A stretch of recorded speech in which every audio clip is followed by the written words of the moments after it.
Hola chicos, nuevo video de estática. Esta vez tengo una nueva estrategia para traer más videos. Lo que voy a hacer es que los grandes temas como este los voy a separar en pequeños videos que van a representar una sección. Por ejemplo, un pequeño video para concepto y otro pequeño video para resultado. De esa forma, aunque sean más cortos y tengan menos contenido, vamos a poder traer más videos al canal y más a menudo. Antes de entrar en el tema de lleno, que es componentes rectangulares en el espacio, ocupamos hablar sobre las dimensiones. La primera dimensión se le considera un punto, aunque la mencionamos como la primera, se dice que no tiene ninguna dimensión. Este punto no va ni hacia izquierda ni derecha, ni hacia arriba ni hacia abajo, no representa ningún desplazamiento, por lo tanto se le llama adimensional, porque no tiene dimensiones. Sin embargo, gracias a este punto podemos crear las demás. Imaginemos que el mismo se dirige de izquierda a derecha y grabamos cada uno de esos movimientos, lo sobreponemos y creamos una línea. Una línea que estaría en el primer eje, en el eje X, y representaría la primera dimensión.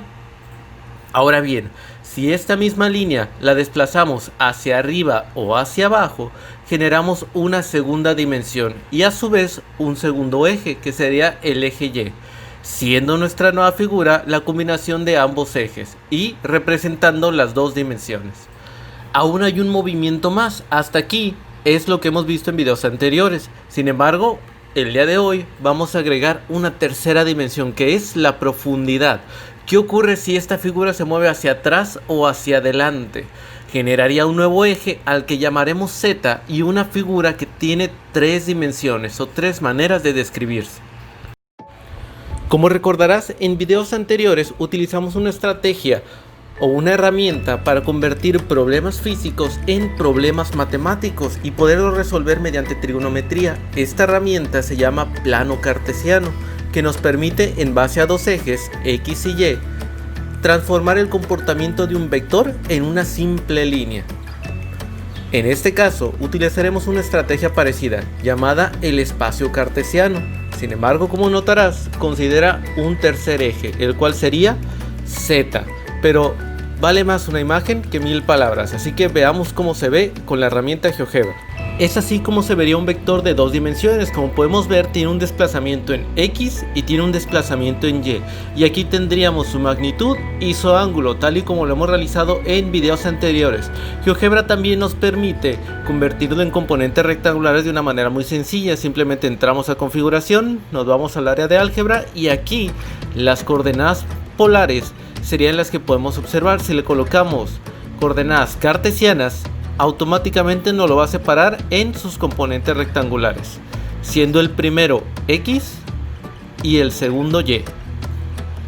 Por otra parte, para un vector de tres dimensiones, GeoGebra en un principio nos lo muestra prácticamente igual, ya que el tercer eje está escondido, está representado por este punto. Sin embargo, si hacemos la vuelta nos damos cuenta que además de estarse desplazando en Y y en X, también se está desplazando en un tercer vector. De esa forma podemos ver que se está desplazando a través de este eje que está representado en rojo y del eje azul.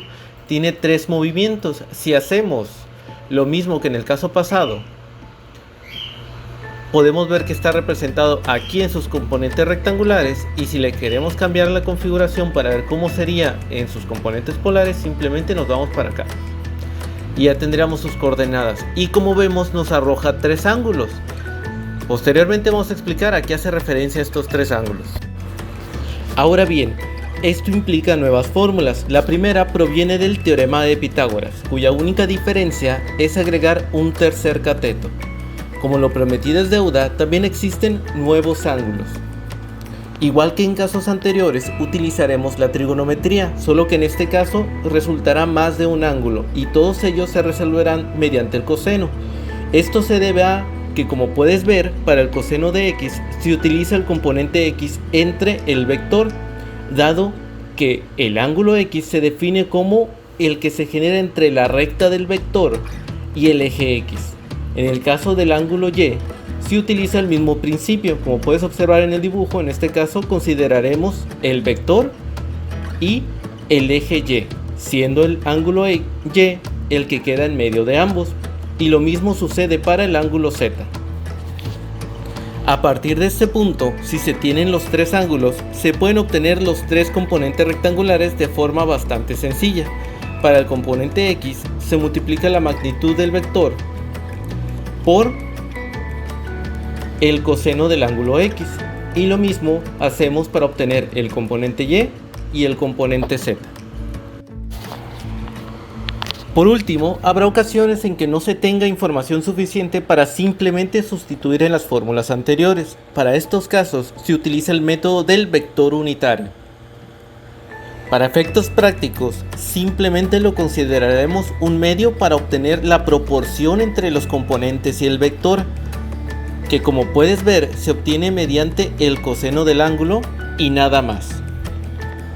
Si aplicamos el teorema de Pitágoras, obtenemos la magnitud del vector, el cual siempre será 1, ya que los componentes siempre son proporcionales al vector. Esto ocurre tanto con los vectores canónicos como con los ángulos, como con las distancias, siendo este último el que más utilizaremos. Para obtener el vector unitario de las distancias, lo que hacemos es dividirla entre sí misma, pero en el denominador colocamos su valor escalar, es decir, su total, y en el numerador colocamos sus coordenadas cartesianas. De esta forma podemos obtener la proporcionalidad entre cada uno de sus componentes y la distancia total. Te dejo las fórmulas de las distancias, las cuales son prácticamente las mismas que las de las fuerzas. Para separar el vector fuerza, simplemente lo multiplicamos por el vector unitario obtenido anteriormente, y con eso logramos separarlo en sus componentes rectangulares. Básicamente esto es todo lo que necesitas saber. En el próximo video resolveremos un ejemplo para que sepas cómo aplicarlo. Si el video te fue de utilidad, no olvides darle like. Si te gustaría que se agregara un tema, coméntalo, y si conoces a alguien que le podría servir, por favor, comparte.